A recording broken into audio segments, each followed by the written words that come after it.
Public dialogue and civic engagement are important. They play a role in improving the health and well-being of Texans across our great state. That's why Blue Cross and Blue Shield of Texas is proud to support Texas Tribune conversations like the one you're about to see.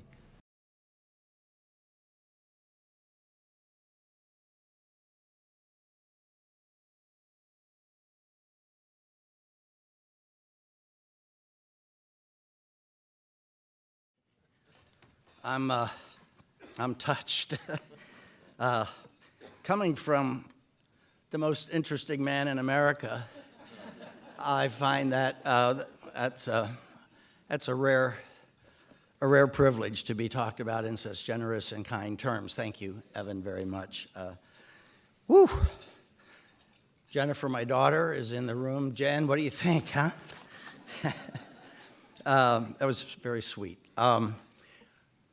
I'm not an expert. I'm not a content person. I'm really here just to sort of a message from one of the sponsoring organizations, the Texas Rural Funders Collaborative. You've heard that referenced many times for the last 24 hours. And I just wanted to put some faces with the name and give you a little more background about who we are, what we're doing, how we got here, and kind of where we hope to be going. So I would like my colleagues from the Rural Funders Collaborative just to stand. I know several of you are right here. I know Cheryl is in the back. There she is. So you see about a dozen or so. Thank you.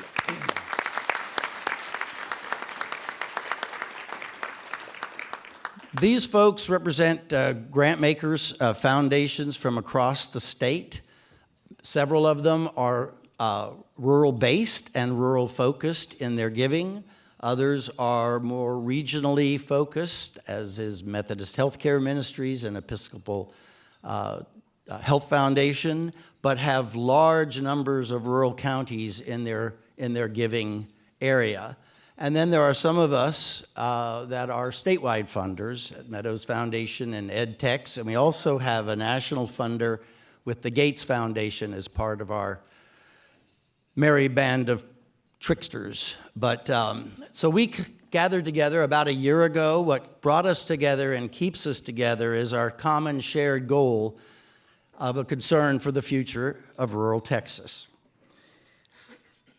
I looked at some notes coming over here, and it was on February 15th that we first met with Evan and Terry Quinn to talk about maybe putting on a show, maybe having a conference.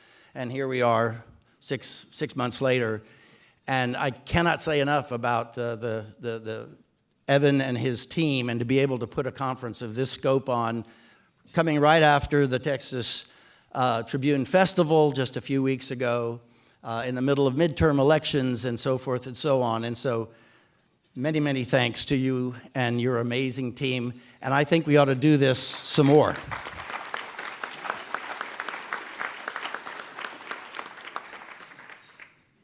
So again, what brought us together was our belief in the greatness of rural Texas and our concern about its future. We know that what Texas is today is because of our rural heritage, our rural legacy. It is rural Texas that formed the narrative that Texas has become. Rural communities are the caretakers of our state's resources, which have and continue to be the foundation of our economic strength. Rural communities are the creators of our food and other agricultural bounties. You are the protectors of our limited water supplies and our wildlife and their habitat. And you are the gatekeepers to our amazing recreational opportunities.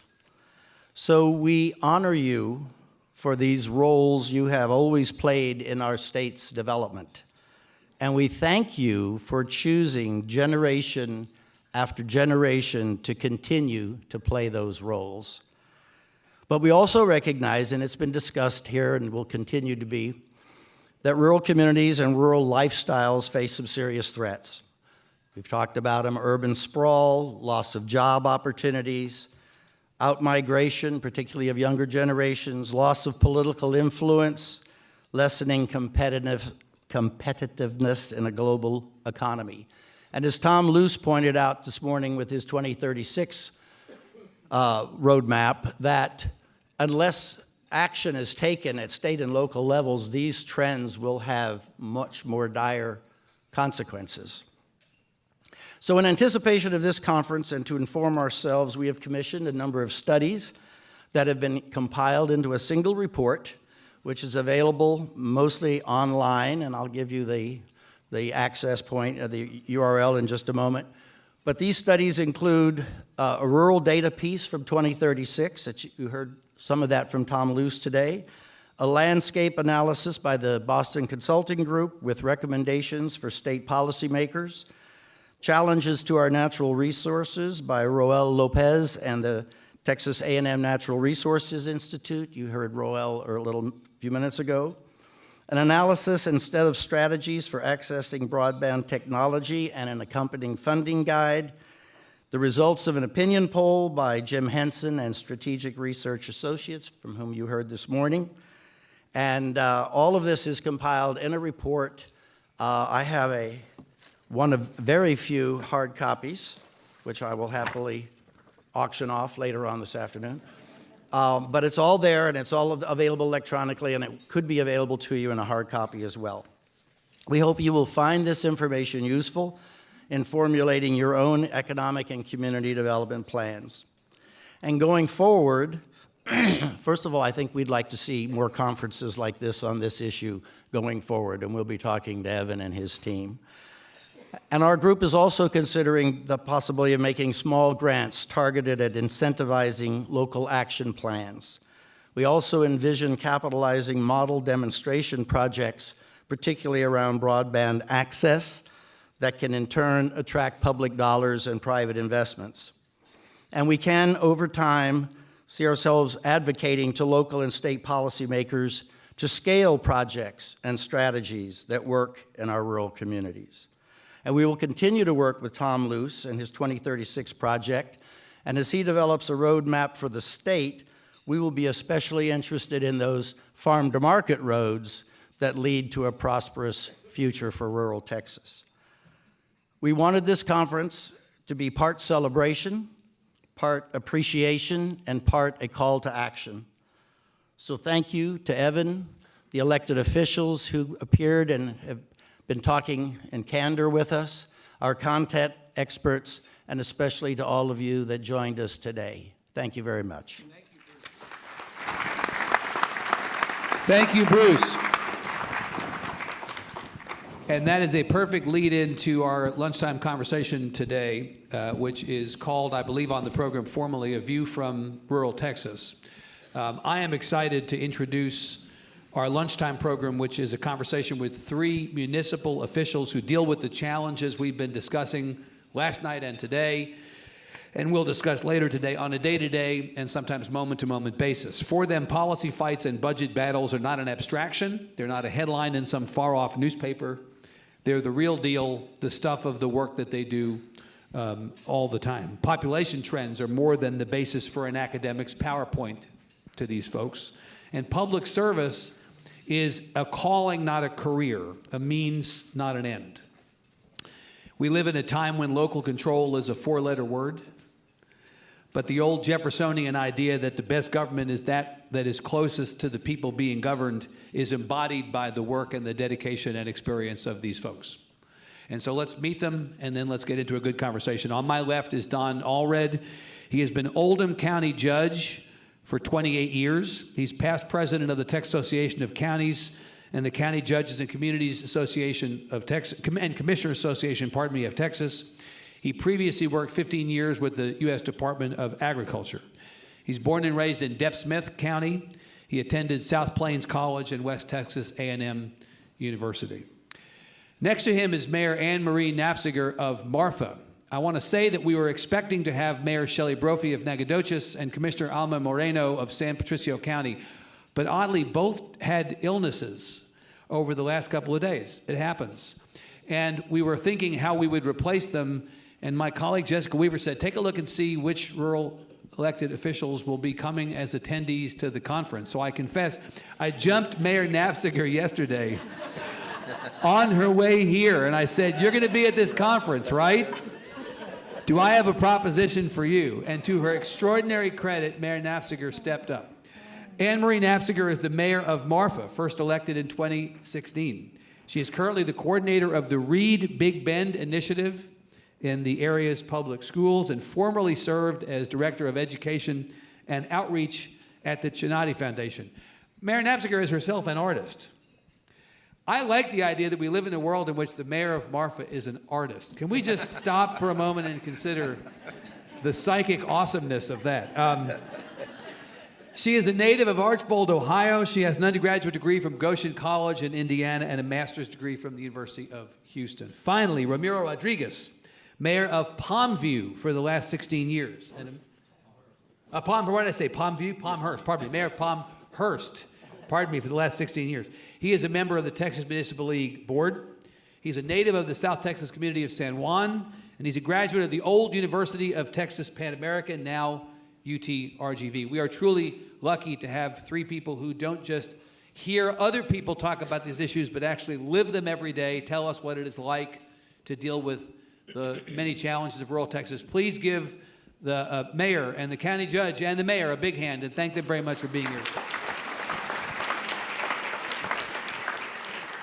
Folks, I want to ask you to take a moment or two or five and give us the view from the ground specifically in your communities, from Palmhurst, from Marfa, and from Oldham County. Let me begin with the judge, as the longest-serving elected on the program.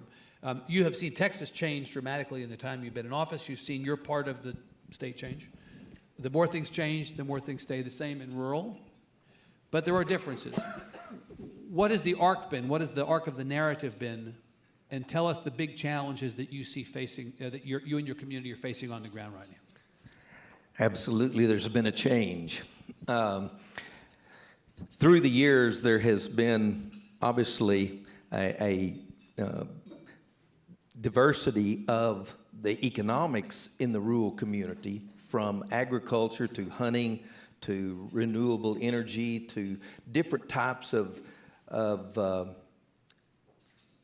economy. And our challenge is to try to blend those with the personalities of rural Texas. And our education obviously is the same way. One of the things that I think that has been evident over the last several years is the lack of cooperation from the state level, and seems to be a breaking up of the relationship between Austin, our state government, and the local government. Do you feel, Judge, do you feel that you're on your own, or more or less on your own, as it relates to the resolution of a lot of these big issues? Oh, I'm not sure if on our own is a correct term, but it is certainly a small group. Even though, we have representatives and senators from the rural areas around the state, there is, in my case, in the panhandle of Texas, we have 3 state representatives that represent over 20 counties. There's like 26 representatives from inside the city limits of Houston. Right. And so that we every session we have to go through an education process of trying to educate the representatives and senators of rural issues that they may not, it's not that they don't care about those issues, they have a lack of understanding of rural issues and how that relates to the sub-rural, the actual real rural Texas. Right. Okay. That's a very helpful frame for our part of the conversation. Let me ask Madam Mayor, you're new-ish to this job. Marfa is unlike most rural communities. Speaking of one, it is one of one, right? I assume some of the challenges are the same, but also you have your own situation where you are. Yeah, absolutely. I think one thing I'd like to say, of course, Marfa is so unique compared to a lot of other rural communities, but we do still have many of the same issues, the issues that are being talked about here with education, especially with education and the connection to school finance. Marfa is a Chapter 41 school district, which is amazing. We're a wealthy district, but the folks in Marfa are not wealthy. It's a real challenge around education. There's some absolutely similar challenges around transportation that were talked about earlier. So I think that while Marfa has the tourism, and actually I think one of the difficulties in Marfa, there's so much media attention on Marfa. You probably see an article in the Times or somewhere every month, every week. And so actually are thinking about what it is to live and work in Marfa and those challenges, which I think are shared among the rural communities. Right. I mean, I think it's got to be a challenge, Mayor Nafziger, that to have Marfa is almost at this point a cartoon version of itself out in the world. If there's one more story in the New York Times about that fake Prada store, right? If you had $1 for every story about the fake Prada store, you could actually solve the public education problem in Marfa, probably, right? But the fact is, below the surface of the cartoon version of Marfa is the reality of a rural community that wants to take care of people, Absolutely. right? It's a educate people, health care. Yes, it's a real place where real people live and work and struggle with the same issues that are across Texas. And all the economic development opportunity that you may have, rare if not unique among rural communities in the form of tourism, is not going to solve all your problems. Isn't that right? Mr. Mayor, so from your perspective in the southern part of the state, give us what similarities and differences from what you've heard. Well, I can tell you, when I started 16 years ago, we had 267 population. We're now at 2,700. We had no commercial area. Now we have a commercial area that brings us over $2 million a year in sales tax. One of the things we had was we had no police department. We had a sheriff's department. Response time was 2 hours to 24 hours. So when I came in, we said, let's create a PD. We have a rural area. Our lots are 1 acre lots. We do have some smaller ones, but I can tell you the south of my house, the gentleman has cattle. The man right next to me has horses, and the man on the south side of me has some goats. So we like that rural area. We like to think ourselves as being like Woodlands or Shenandoah, but we love what we have, but we have a lot of challenges. With the people that are going on. We have our streets that we try to take care of. We have to pave that. We have a lot of traffic. And we're trying to make the legislature understand that, hey, education is one of the biggest situations that we have. To me, and the way we see it in Palmhurst is that in Austin, they meet every 2 years, and they have a template. We need to accomplish this, get this much money out, so we're going to tax everybody so much. So we all get appraised, and our appraisals go up, but not necessarily everybody's income. And we just want what's fair and equitable. And what I tell everyone is, the elephant in the room is education. If we don't fund education properly, we're not going to get it done. And I'm a big proponent of education. I think that if we're educated and our new youth is educated, we can solve the problems of the future. But it's a very difficult situation. I serve on an MPO.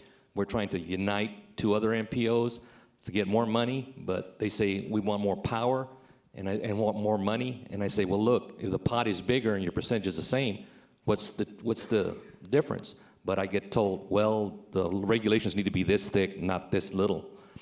And I always tell people, he who governs best is he who governs least.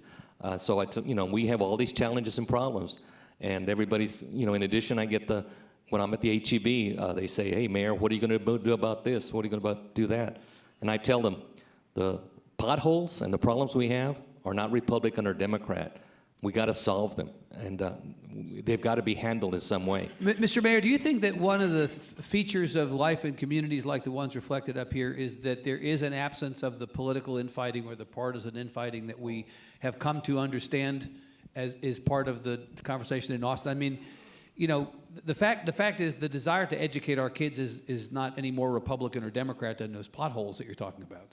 But we do seem to inject politics into everything in Austin, and it does seem like back home, whether elected officials are elected as partisans or not, it's by party or not, that's just not really a relevant. It's correct. It's correct. And I know there's been an issue in the legislature. As I serve on TML, there are some movement to make the mayors run as Republican or Democrat. That's a terrible idea. Like I said, we need to have a civil discourse, because I saw the earlier panel, we had a Republican and a Democrat, and they both have great ideas, and we need to merge those ideas and come to a compromise and say, okay, this is the way we're going to do it, have a consensus. But exactly, we have those same problems. I mean, you live, Judge, you're in a very conservative part of Texas. Absolutely. You know, there used to be conservative Democrats elected to the legislature from the Panhandle. There really aren't any now, haven't been for a couple decades. But the fact is, the problems that the people they represent back home deal with aren't really Republican or Democrat problems. They're not liberal or conservative. Absolutely. When I go to the post office or I go to church on Sunday morning, the people that we talk to, they're not concerned if you're a Republican or a Democrat. Yeah. It's, are you going to be able to address the issues at a local level that affect us every day, whether it's education or it's economics or it's being able to have health care or transportation, whatever those issues are. We have to be able to deal with that at a local level. And when somebody comes up, they have absolutely zero care whether you're an R or a D. Just solve it's, will you work for on my problem? Right. And so I think it is a mute issue at the local level in the rural areas. Mayor Nafziger, I'm interested to hear Mayor Rodriguez talk about being in the HEB and having people come up and say, what are you going to do about this? I mean, one of the features of being a local elected official, especially in a community of Marfa size or Palmhurst size, is they know where you live, right? Yes, they do. And if stuff doesn't get done, they come to your house. They do. Right. And so that accountability actually is kind of a helpful form of the relationship between government and those being governed, right? Because you can't escape them. Yeah, I think earlier someone brought up the accountability at the local level, and it's absolutely true, because there's no place I can go in Marfa that someone isn't going to want to have that conversation, whether it's about schools or the potholes. That's a high topic of conversation in Marfa for sure. And so it's, and kind of to the earlier question about parties and at the municipal level, I try to talk so much about, this is really about finding shared values. And our shared values are around education and our kids and equity and making sure that the students in rural areas have the same opportunities that students in the urban areas do. And that doesn't have, like you both said, it doesn't have anything to do with whether you're Republican or Democrat. Yeah.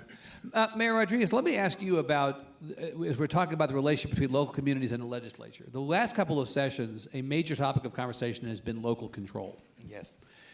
I'm old enough, and many people in the room are old enough here to remember when local control meant the locals controlled things. Now it's actually as much control of the locals as it is local control. And again, there's an interesting lack of party affiliation associated with that point of view. The fight over the property tax issue at the last legislative session. In fact, a whole host of issues. You had local elected officials from conservative parts of the state and liberal parts of the state aligned in pushing back against the idea that the state wanted to micromanage the business of counties and cities and what have you. Can you talk about local control from your perspective? Well, exactly. People in local control, they want us to address their issues, and I tell them if it's within the law, we can do it. But the legislature often says, okay, you can only raise so much property tax, and it doesn't affect me as much because I have no property tax in my city. We're very fortunate that we can do it without. But 60 to 70% of all cities spend their money on public safety, fire, and police. If you can't raise your taxes, and raise more money, you're not going to be able to pay that. Right. The net effect is you're going to lose. You're going to have fewer police, less fire police, and equipment to support. How are you going to do that? The problem, the reality is, and I have seen it in the valley, is the appraisals always are brought up. The appraisal district raises our property tax, but the tax rate stays the same. But Austin doesn't see it that way. See, you have a rural area and you have a metropolitan area. One law that they legislate doesn't handle everybody's problem. Right. Judge, the fact is we don't have a statewide property tax. One wonders why the state thinks it can come in and tell you what you can raise and how much you can raise. But clearly there was an effort last session that didn't succeed that's going to come back around this session. They're going to do something about constraining your ability to raise property taxes. Can I address that just a moment? Please. Talking about property taxes, and we've discussed it a lot today. Public education is one issue that if you're going to talk about property taxes, it has to be dealt with at a state level.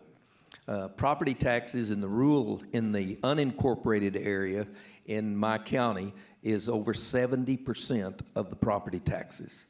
Is it related to public education? Yes, Yeah. Your K through 12, the property tax is more than 70% of the property taxes paid in the county. Do you subscribe to the theory, Judge, that the reason that the property tax is as high as it is in your area is because the state is not funding public education adequately, so it's basically rolled downhill to the local communities? Wow, I wished I'd have said that. Well, you can get into trouble. I can't. So I'll go ahead and take the bullet for you. I believe there is, obviously, the state, and I'm probably going to get in trouble here, but I've been known to do that before. I do not believe that the state is adequately addressing the public education funding. We have, and I think the term has already been used today, kicked the can down the road instead of, and masking it rather than dealing with the problem. And we can't deal with a problem today to address a problem today. We have to address the problem today to deal with the problem that is 5 and 10 years down the road. You see it coming. And so we're already behind scale, and that's why you're seeing such a shift in the funding to the local property taxpayers.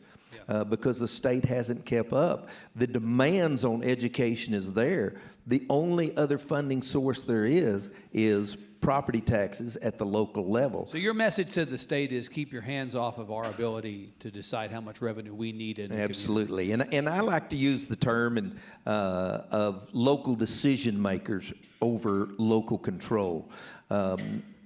There's only one person that is in control. But we at the local level, we make decisions that are based on the needs of at the local level. Therefore, we are local decision makers that the individuals in our community that see us every day say, we need this program, we need, so at the local level, we are local decision makers that is not based on political ambitions. It is based on the needs of the people. Right. Mayor Nafziger, the flip side of this, when you hear people in the legislature talk about this, they say, well, it's not so much local control, it's local liberty that we're interested in. We want to remove this layer of local government from impeding the ability of their citizens in these communities to do everything they want to do, or to impede businesses from doing what they need and want to do, that they should have a right to do. The legislature sees you all as the problem. They see you all as interceding or interposing yourself between citizens and their freedom. What do you think about that? Well, I disagree with that. I feel like similar to what the two gentlemen here said, and going back to the idea of accountability, and the fact that all of these local communities are so diverse, and so there's not a one-size-fits-all answer. I think the real answer is in collaboration, and we've talked about that earlier today as well. But you've got these pockets of communities that can find answers individually and collectively if they're given and the power to do that. And I just don't see any successful outcome where you take away the people who actually know what's going on in their community. They know face to face the personal stories about the people that they see at the post office and at the school and everywhere else, and also understand who the other partners are in the community that can come to the table to try to help. And that's something that I think for me, living in a small community is so powerful. The amount of working together, the kind of teamwork that makes a small community succeed when those folks come together. And you just are going to lose all of that potential when you take folks out of the equation. I'm interested in the idea of one size fits all. One size fits all used to be a conservative idea. That was actually the whole point of local control, was that you couldn't come in with a cookie cutter solution that worked for every community. Palmhurst, Marfa, and the representative, the areas that you represent, Judge, these are all very different communities. Rural is not one thing. That has also been a theme at this conference, that rural is different things. Different parts of the state are different. Let me address that. Let me tell you, I had a phone call the other day from a lady said, Mayor, what are we doing with a topless place in our city limits? Well, I found out it wasn't in our city limits, it was in our ETJ, and you talk about control. We said, we can address it, I have to work with a county judge, but we don't want that type of business. The other thing is, I just want to back up on something about property taxes. Right now it's property tax time, I'm having to pay mine. If you look at your bill, you'll have ours in the valley, I have 7 different taxing entities. And the biggest ones are the school district tax. So it's not an empty argument, it holds a lot of validity. Like the mayor said here, they come to us and the citizens want us to control that. But the state's saying, no, you can't control that sexually oriented business. We have a law that says this. Houston just recently passed an ordinance saying you cannot have these dolls as they can. I would like to see the legislature tell them you can't do that, but one size doesn't fit all. Right. You know, and I agree with that. Right. One of the things that we face in the state of Texas, because of our size of the state, the diversity from the coastal areas to the plains areas to the piney woods areas to Marfa, they are so diverse that if you try to develop a policy, and one of the problems we have in all the sausage making in Austin is because they try to put too many facets in it. Tries to work from the rice production in the south, where they deal with hurricanes, to tornadoes and ice storms in the north. You try to put that together under one type of policy statement, and it will not work. You must keep the ability at the local level to govern yourself within the parameters of what the state is designed to do. Marie Nafziger, let me ask you first about some of the findings of the poll that was conducted in concert with this conference. We asked about a whole bunch of different issues. Basically, how do you feel about these issues, and gave people an opportunity to rate things excellent or good, fair or poor.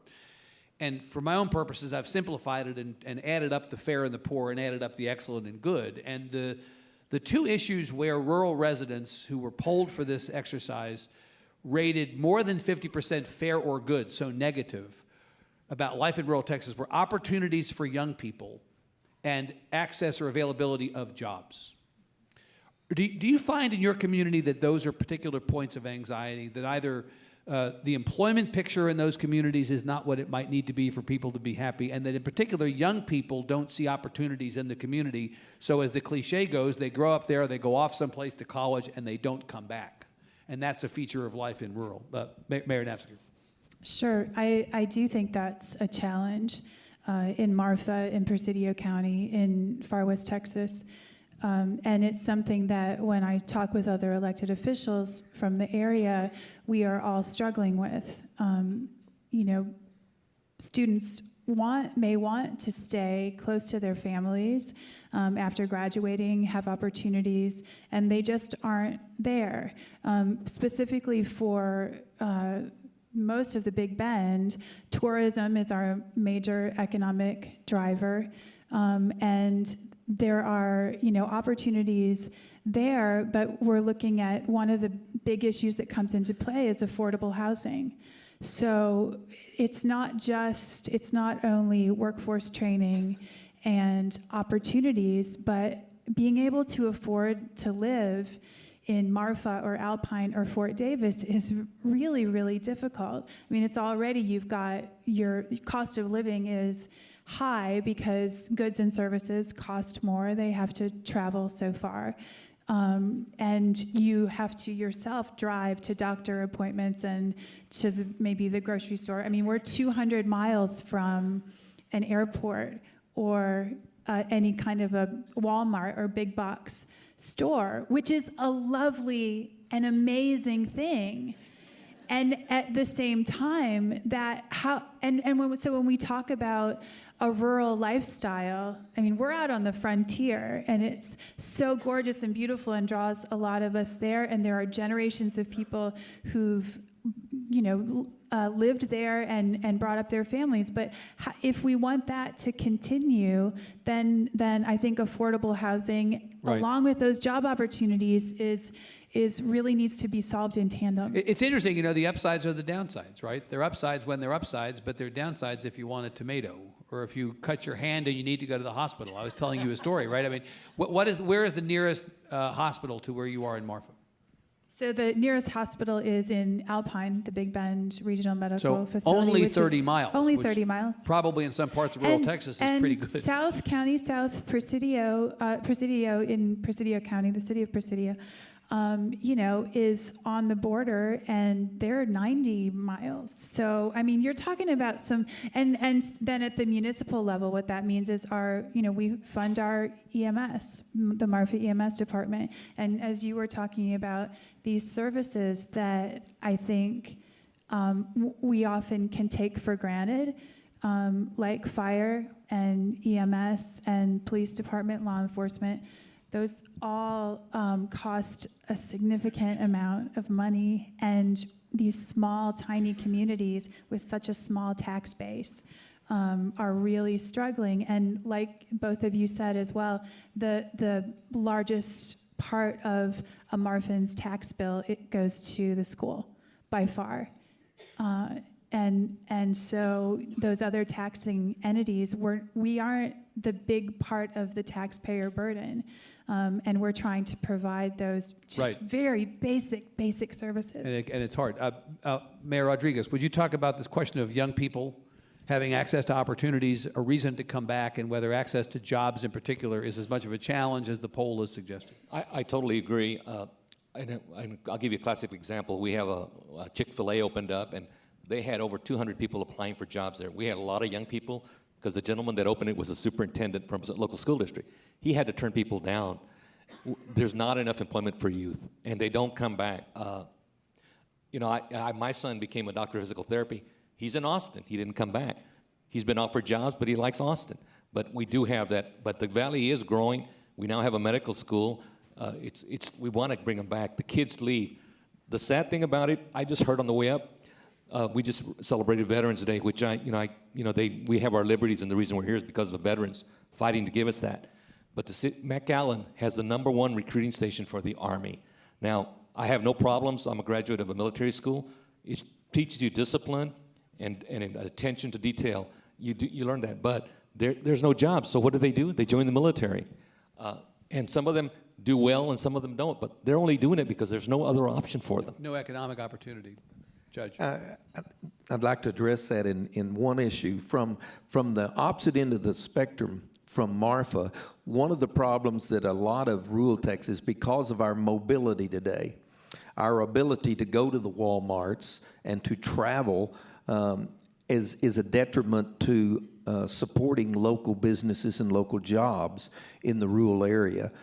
In my community, we are, from a business standpoint, it's very difficult for us to support a local hardware store and local businesses because we're only 35 miles from Amarillo with the Walmarts and the stores that we can't compete with a mom and pop store at the local level.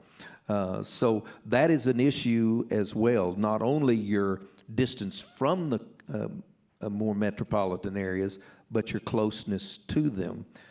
Both have their disadvantages and their advantages there. Also, in fire and EMS, we are totally dependent on volunteer services simply because of the lack of tax base. In my county, we take in, our tax levy is only $1.6 million. And I have a county 50 miles by 30 miles that we try to supply local government for every penny of tax, any penny of property tax rate that we impose, I get about $30,000 in tax money. I say that in Austin when I'm testifying before a committee, and they talk about how you're raising property taxes and how it's just out of control. And I say, well, in my county, for every penny of taxes that we impose, I get $30,000. One jury trial in my county can cost us $1 million. How do we compete on that level with the tax basis that we have today? Yep. It's amazing, the comparison between the jury trial. Is rural let me ask the three of you, is rural broadband as much of an issue as we assume it to be in the big cities? We talk a lot about how, we feel bad that it's, that there's an inequity of access to information, that opportunity is constrained in many respects in rural communities by the fact that broadband access is hurting from a public and higher ed standpoint, from a workforce development standpoint, from an economic development standpoint.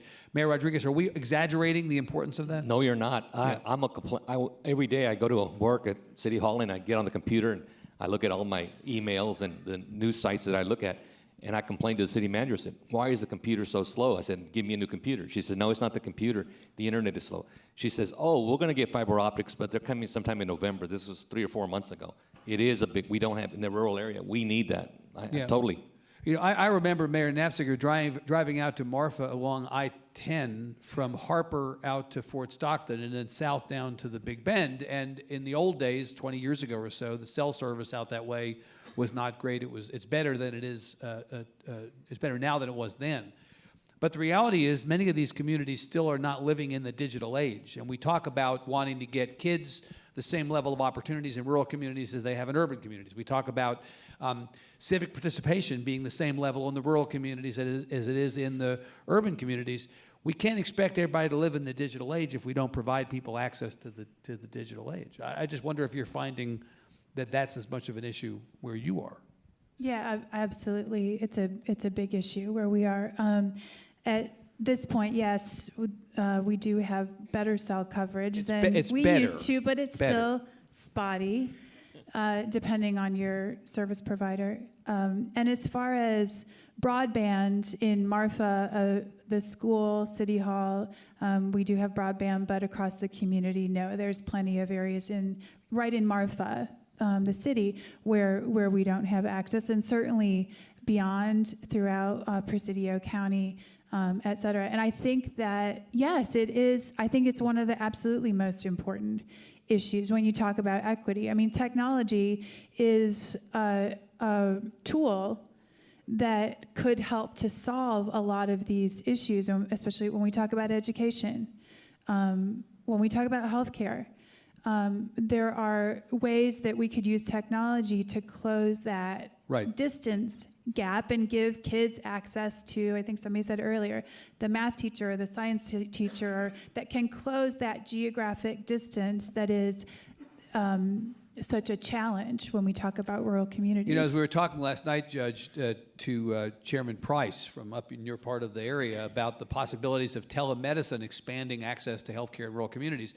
You can't have telemedicine if you don't have access to sufficient rural broadband.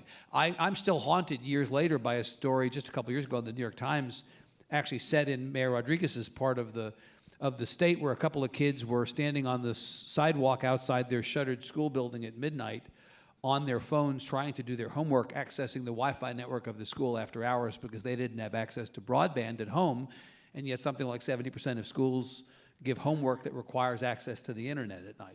So what do we do about that problem? It does seem to us in Austin that we have this massive inequality of access to information problem that is really a wrapper around all these issues.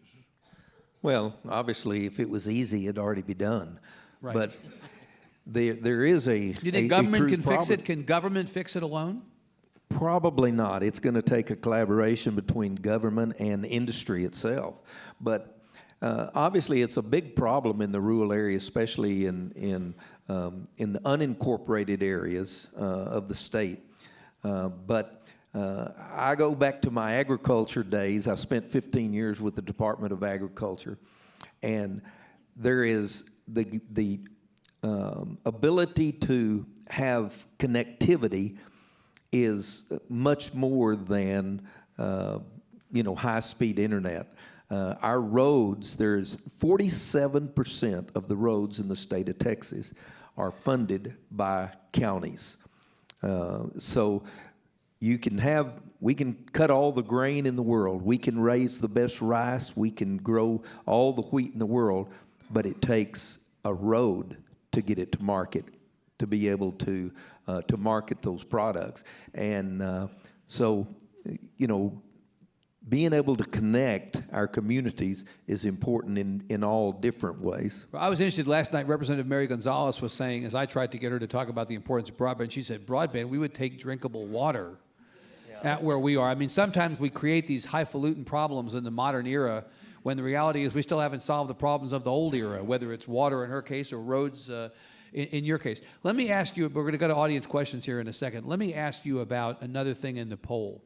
We asked what the biggest concerns were among rural residents in their communities, and drugs and crime was the #1 issue that came up, Mayor Rodriguez, among rural residents in responding to this poll. More than jobs, more than health care, more than education. A majority may have said they're concerned about access to jobs or whether young people are going to come back, but if you just ask specifically what are the problems that you face most in your communities, drugs and crime came up first. Well, one of the things, we have a very low crime rate as far as in our city, but I did find that we have a big drug problem.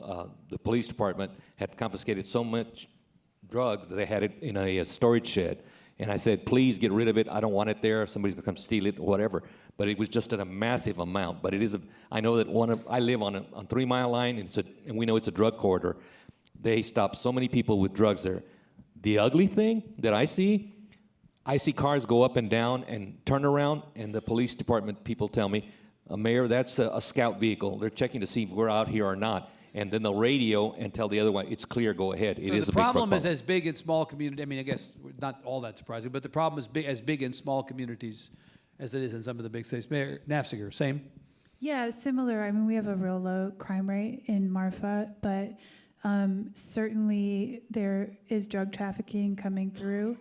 And it's one of the things that I was interested to hear that you set up a police department. That was one of the first things I had to do as mayor, talk about something that an artist never thought she'd be doing, setting up a police department for her small community. But right. Yes, one of the big Probably the most colorful police department in the state, right? But certainly drugs in our community is an issue, and especially worrisome when we start to see youth getting involved, because that just piles up along with all the other challenges, and so that's one of the things that we certainly. And of course, there are the traditional problems, Judge, that we imagine communities are facing on the drug front, but the opioid crisis has spiked up in a lot of rural communities as a sort of secondary or even primary issue, sort of superseding the more general concerns about drugs. One of the problems that we face as well as in the drug industry, and all three of us, I know, feel this, we do have a low crime rate in our communities, but that does not mean we don't have a drug problem because of trafficking. Criminal activities yes, more than crime. In my court when I sit on the bench every day, 95% of the cases that I see are out-of-state defendants.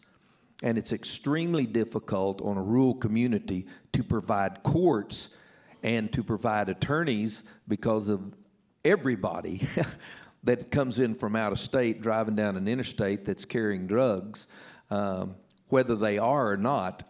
When they go into jail, they're indigent.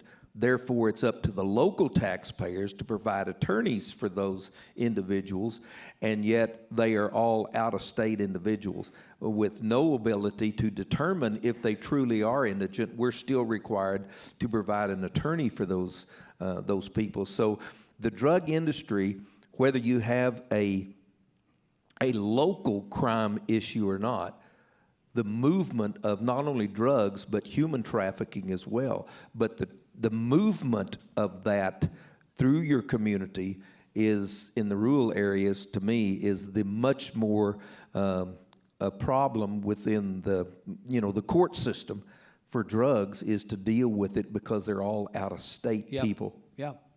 And we have to house those people when we put them in jail. I thought that was absolutely fascinating. Do we have questions over here coming up? Alana Rocha, my colleague, will ask some questions that have come in from the audience, and we'll see if we touch on some additional topics we haven't had a chance to so far. Thank you, Evan. Don Capra, who happens to be the mayor of Johnson City, tweeted at us asking, is anyone going to mention that the state of Texas ranks almost last in monetary support to cities? Cities basically fund cities. Right. I mean, this is a version of an earlier conversation we had, that the state has gotten out of the business of funding what might have traditionally been its province in city services, community support for education. I mean, the fact is we haven't talked about healthcare as a contributor to property taxes going up as well. Uncompensated care costs get passed along to all of us. Mayor Nafziger, you've only been at this for a couple of years, but is your sense that, I mean, I use this phrase, Judge pushed back on this, but you all kind of are on your own, sort of, right? Yeah, I feel that way. I mean, certainly in terms of funding, it does feel like we're on our own. I mean, it's up to a municipality to figure out how to raise the funds, the revenue, in order to pay for those basic services. And there isn't a lot of help from the state.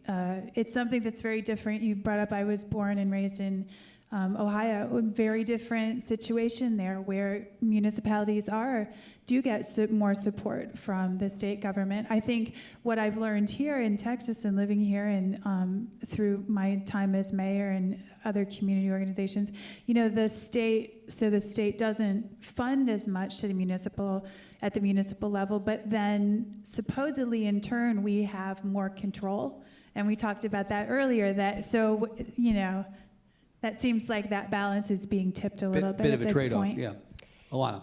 Sure. Ann Beeson with the Center for Public Policy Priorities, who's in the room, tweeted asking, population projections show that by 2035, Texas rural counties will have a majority of people of color. What policies do we need now to ensure equity and opportunity as rural communities change? Yeah, Mayor Rodriguez, this is obviously the direction that the state as a whole is heading, right? We're already at 50%, 57% of the population today is Texans of color, but the rural communities will feel this especially. So well, what about it?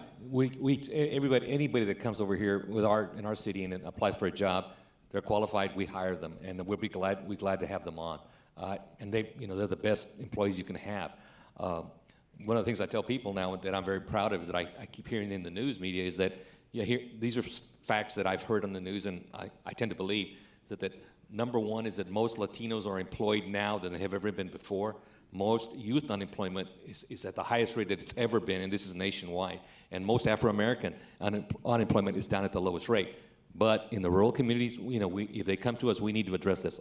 I'm sure the news media is taking numbers from the metro statistical areas, not the smaller communities. But I'm all for it. We need to all work together. What the comment on the tweet about us not funding and all, we got to get Austin to listen to us that we need to fund. We need to pay for our bills. You need to keep telling us don't raise any more money because you don't need it. It's not that one template for everything doesn't work. Alana. A major challenge in many rural governments, Cliff Kaplan writes, is maintaining an effective staff, whether that's at City Hall or the water treatment plant. How can this be addressed? Judge, what about that? Since you've been at this as long as you have you seen it harder and harder to get people to serve in that capacity in these communities? Oh, absolutely. And there's two facets of that. One, from a local elected official side of that, it's extremely difficult to get people who will come back to a rural community that we've talked about, to try to have, in a lot of rural communities, your schools, your government, your local government, those are the two major industries in the community. And largest employer. Yes, the largest employers. And so if you have officials that are working for, and in my county, some of our elected officials make salaries as low as $35,000 to $40,000 annually. It's hard to get people to come in, and good people to take positions. And yet those are the people that we depend on to make decisions and to work in the this running of our communities, both in a municipality as well as the county. And so it's extremely difficult. And the fact is, this may be something that we can't really answer today, but somebody in the audience said before I came up here. Ask them where we're going to find the next generation of leaders in many of these communities. It's hard to figure out who your replacements are, because in a lot of these communities, those folks are just not stepping forward automatically. We actually had a elected official resign, and no one put in the application. We had to appoint an official to take that position to fill out the unexpired term. Because nobody wanted it. Nobody wanted it. Simply, they'd come in and to put in an application or to make contact with myself or one of our commissioners about the appointment, and they'd say, well, what's it pay? $36,000. Click. You know, they're just not interested in the responsibility that goes along with it for the lack of funding.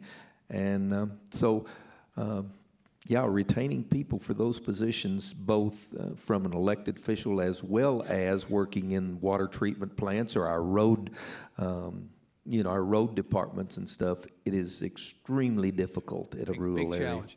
I am so glad that we've had the opportunity to hear from on the ground local officials telling stories about what life is like there and how these issues affect them and their constituents, because we can talk about this as an abstraction, but this is the real deal of rural Texas right here. Please thank Mayor Rodriguez, Mayor Nafziger, Judge Allred.